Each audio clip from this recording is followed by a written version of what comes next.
வணக்கம். சென்னையை புரட்டி போட்டுவிட்டு போய்விட்டது இந்த மிக்ஜாம் புயல். ஆயிரக்கணக்கான பைக்குகள், கார்கள் நீரில் மூழ்கிவிட்டன.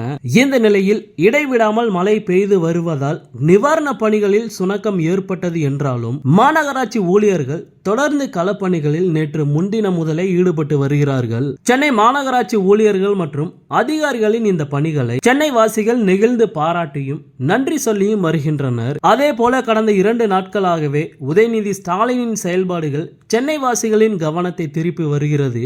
மலைக்கோட் அணிந்து கொண்டு முகமெல்லாம் ஒருவித கலக்கமும் பதற்றத்துடன் பாதிக்கப்பட்ட வீட்டிற்குள் நுழைந்து ஆய்வுகளை மேற்கொள்ளும் உதயநிதியின் போட்டோக்களும் வெளியாகியபடி உள்ளன. தன்னுடைய தொகுதி என்றில்லாமல் பாதிக்கப்பட்ட மக்கள் எங்கெல்லாம் உள்ளார்களோ அங்கெல்லாம் சென்று நேரில் சந்தித்து உதவி அளித்து வருகிறார் உதயநிதி ஸ்டாலின் அவர்கள். அது மட்டுமில்லாமல் அரசு, கழகத்தினர், பொதுமக்கள் என ஒருங்கிணைந்து செயல்பட்டு இந்த பேரிடரில் இருந்து மீண்டு வருவோம் என உதயநிதி ஸ்டாலின் அவர்கள் ட்விட்டரில் பதிவிட்டுள்ளார். அதே போல அரசின் நிவாரண பணிகள் நாலா பக்கமும் முடுக்கிவிடப்பட்டுள்ளன.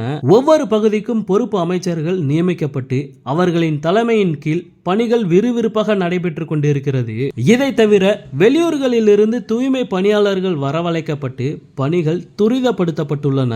இன்று காலை முதல் தண்ணீர் வடிய துவங்கி இருக்கிறது என்றாலும் இன்று இரவுக்குள் அனைத்தும் வடிந்துவிட வாய்ப்பில்லை என்கிறார்கள். மேலும் நேற்று நள்ளிரவிலும் கூட மழை பாதிப்பு பகுதியில் உள்ள அமைச்சர்கள் மற்றும் எம்எல்ஏக்களுக்கு போனை போட்டு பணிகளை விரைவுபடுத்தினார் முதலமைச்சர் மு.க. ஸ்டாலின். அது மட்டுமில்லாமல் இன்று காலையில் நேரடியாகவே முதலமைச்சர் மு.க. ஸ்டாலின் களத்திற்கு வந்துவிட்டார். சென்னை சென்ட்ரல் பகுதியில் ஆய்வு மேற்கொண்டதுடன் முகாமில் தங்க வைக்கப்பட்டிருந்த மக்களையும் சந்தித்து பேசினார். பிறகு வேறு பல்வேறு பகுதிகளிலும் நேரடி ஆய்வு மேற்கொண்டார். அவர்களுக்கு தேவையான வசதிகளை உடனே செய்து தரும்படி அதிகாரிகளுக்கு உத்தரவிட்டிருக்கிறார். முதலமைச்சர் மு.க. ஸ்டாலின் களத்தில் இறங்கியதிலிருந்தே அமைச்சர்களும் அதிகாரிகளும் நாலா பக்கமும் சுற்றி சுழன்று கொண்டிருக்கிறார்கள். சுறுசுறுப்புடன் பணியாற்றி வருகிறார்கள். வெள்ளத்தை வடிய வைக்கும் வேலையிலும் பொதுமக்களை மீட்கும் நடவடிக்கையிலும் ஒட்டுமொத்த தமிழக அரசும் தீயாய் செயல்பட்டு வருகிறது.